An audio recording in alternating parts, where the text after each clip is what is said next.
Nigeria has dozens of registered political parties, but right now, one of them, the APC, controls 31 of 36 state governors.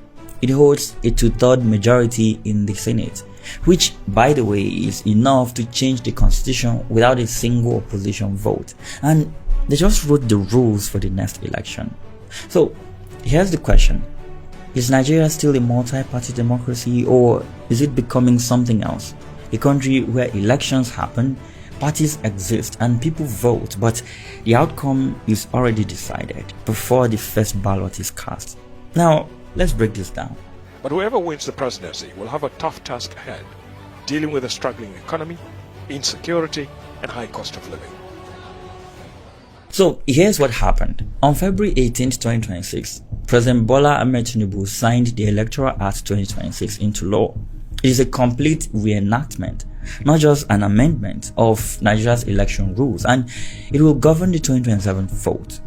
9 days later, on February 26th, something unusual happened. Former Vice President Atiku Abubakar, former presidential candidate Peter Obi, and former governors Rotimi Amechi and Ralph Arabesula, and former Senate President David Mark, leaders who had spent years fighting each other, stood together at the same podium and jointly rejected the new law. They called it, quote, anti-democratic. They said it was designed to rig 2027 before a single vote is cast. The presidency called their allegations reckless and deliberate misinformation. But now, to understand why this matters more than a normal political fight, you need to see the bigger picture here. When Tinibu was inaugurated in May 2023, the APC held 22 governorship. The PDP had 13, Labour Party, ABGA, NNPP and Accord held 1 each. It was loop-sided, but it was a multi-party map. And then the defection started. Between April 2025 and March 2026, 10 sitting governors left their parties and joined the APC. Delta, Akwa Ibom, Enugu, Bayelsa, Rivers, Plateau, Taraba, Kano, Adamawa, Zamfara. Most of them PDP, some brought their entire state party structures with them. To put that in perspective, the APC now controls more Nigerian states than any single party has since the return to democracy in 1999. And it's not just governors. In the Senate, that is the National Assembly, APC has gone from 59 seats at inauguration to roughly 84 today, past the two-thirds threshold of 73 needed to amend the constitution without any opposition votes. On March 31st, 2026, 27 House members defected in a single plenary session, most of them to the APC, some to the ADC, one of the largest single-day realignments in the National Assembly's history. So, the question isn't just who is winning elections, it's whether the political system still has enough competition left for elections to function as a check on power. And that is where the new Electoral Act comes in. So, why is this happening now, specifically?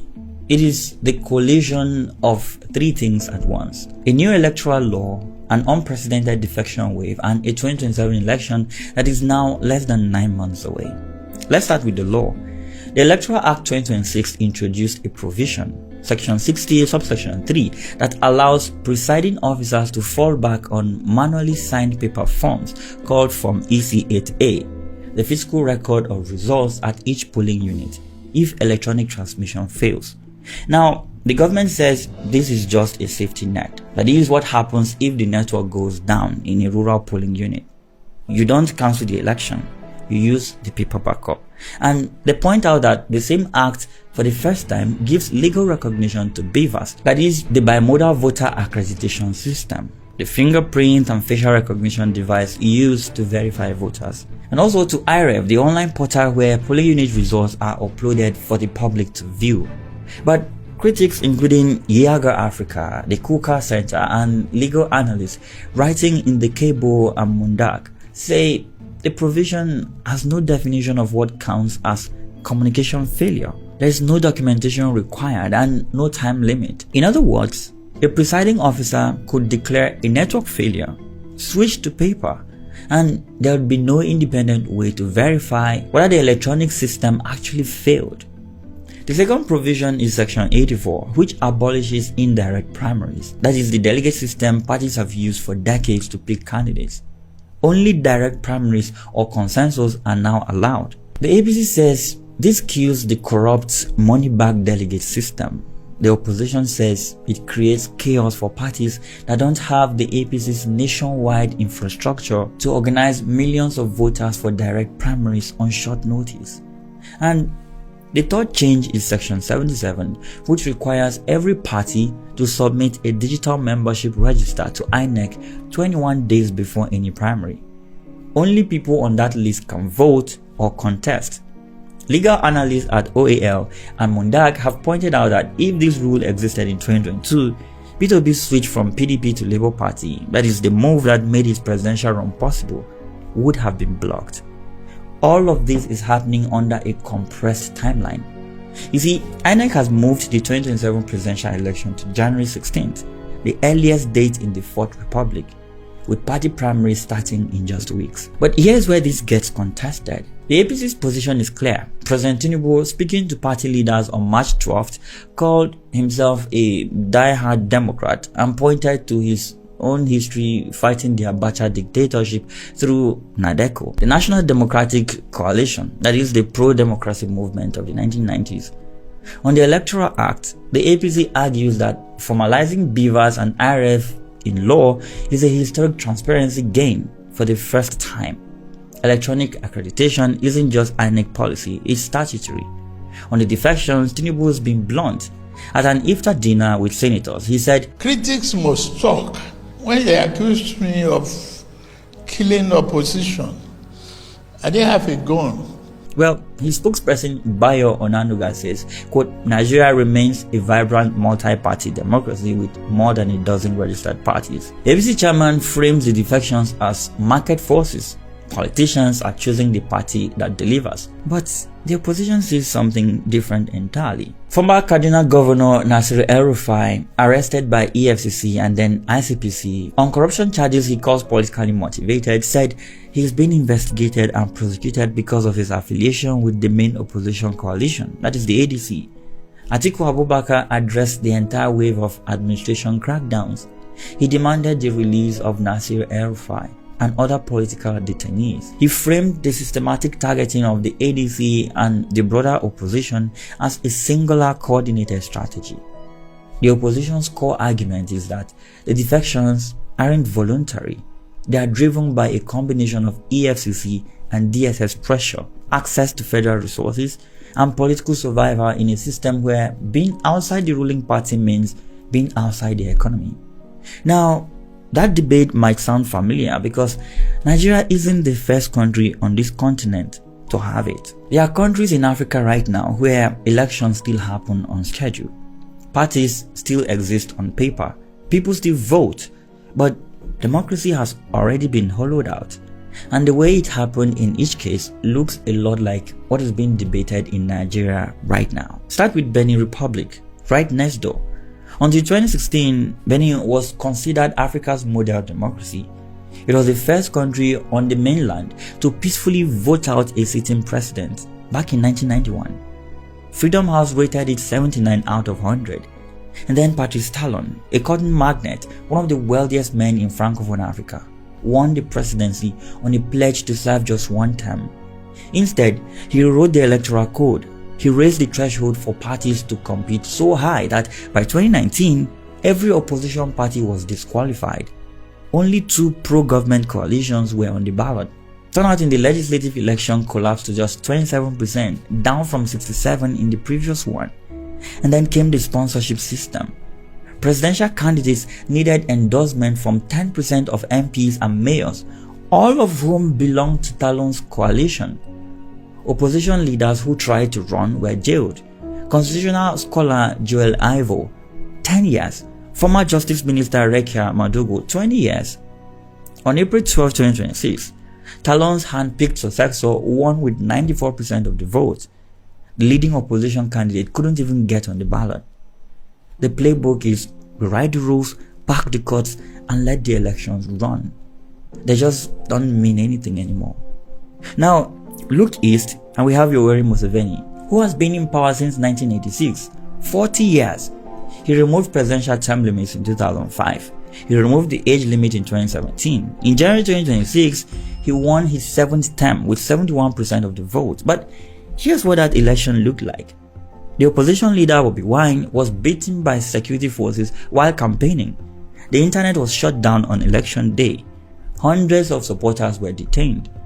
The US Senate called it a hollow exercise.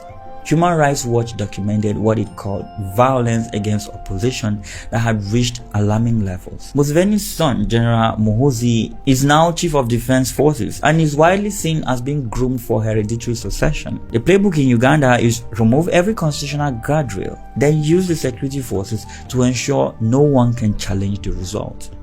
And then there is Cameroon, Paul Biya, 93 years old. He has held power since 1982. His party, the CPDM, holds 152 of 180 seats in the National Assembly, and they won every single elected Senate seat in 2023. He removed term limits in 2008. His strongest opponent in 2025, Maurice Kamto, was barred from the ballot by the Electoral Commission, whose members Biya appoints. On April 14, 2026, Biya signed a constitutional amendment creating an appointed vice presidency, a position he fills and dismisses at will. If the presidency becomes vacant, that appointed VP completes the term. No election. Cameroon Concord and the African Center for Strategic Studies have both identified it as a succession mechanism, with Biya's own son as the leading candidate to replace him. The playbook here is allow opposition to exist but make it structurally irrelevant. Use patronage, fragmentation, and time to slowly strangle competition until one day you look up and realize the contest ended years ago. 3 countries, 3 different methods, but same destination.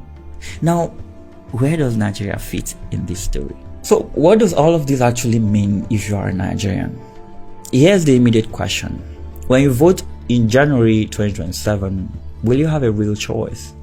Right now, the opposition's main vehicle, the ADC, which houses Atiku, Obi, Amechi and others, is in legal crisis.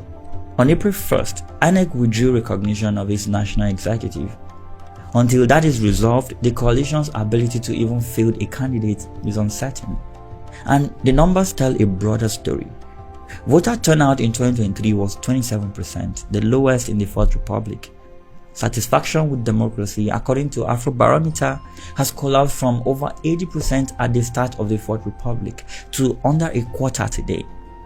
Young Nigerians, the same generation that protested police brutality in the 2020 EndSARS movement and were killed for it, are the group most likely to tell pollsters the system is broken. Now, without functional opposition in the National Assembly, major policy decisions passed with minimal legislative resistance. When the fuel subsidy was removed in May 2023 and petrol prices tripled overnight, there was no sustained legislative challenge.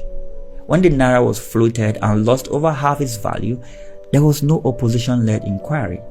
Whether you see that as decisive leadership cutting through gridlock or unchecked power moving without accountability, it depends on your politics. But the question itself, who checks the government when the government controls the legislature? That question is the same one Benin stopped being able to answer. Going forward, there are 3 things to watch. First, whether the courts resolve the ADC's legal status in time for primaries. And second, whether INEC's new digital membership register is applied fairly across all parties. Then thirdly, whether the pattern of security agency action against opposition figures continues or stops. Those 3 things will tell you more about the state of Nigerian democracy than any speech from either side. So here's the thing. Nigeria has not crossed the line that Benin, Uganda or Cameroon crossed yet. There's still time. This opposition is organizing. This press is still reporting. The elections are on the calendar. But the direction of travel, the defections, the electoral law, the security race, the shrinking space, that direction has been walked before by Benin, by Uganda, by Cameroon. And the countries further down that road are not places anyone wants to end up. The question for the next 9 months is simple. Which way does the road turn? That is the context. The rest is just to decide.